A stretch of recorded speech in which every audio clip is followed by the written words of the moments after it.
বিপদ আসলেই প্রথমে বিশ্বনবী সাল্লাল্লাহু আলাইহি ওয়াসাল্লাম একটা দোয়া পড়তেন। তিনি পড়তেন ইন্না লিল্লাহি ওয়া ইন্না ইলাইহি রাজিউন। তাহলে বিপদ এলেই আমরা এখন থেকে ইন্না লিল্লাহ করব, নাকি হাই হুতাশ করবেন?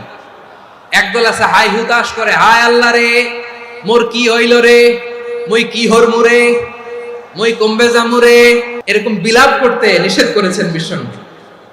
কি করব, কই যাব, কি হবে, হায় হায়, এরকম হাহুতাশ আছে না? নাই। বিশ্বাসীরা হাহুতাশ করে না, তারা ইন্না লিল্লাহ পড়ে। তারপরে বিশ্বনবী পড়তেন আল্লাহুম্মা আজুরনি ফি মুসিবাতি ওয়াখলুফ লি খায়রাম মিনহা। একসাথে প্রথমে পড়তেন ইন্না লিল্লাহি ওয়া ইন্না ইলাইহি রাজিউন, তারপর পড়তেন আল্লাহুম্মা আজুরনি ফি মুসিবাতি ওয়াখলুফ লি খায়রাম মিনহা, মানে আল্লাহ এই যে আমি বিপদে ধৈর্য ধারণ করলাম এটার সব তুমি আমারে দাও, আর যেটা হারালাম এর চেয়ে ভালো কিছু দিয়ে মেকআপ করে দিও, ভালো কিছু দিয়ে বদল করে দিও। সুবহানাল্লাহ পড়েন।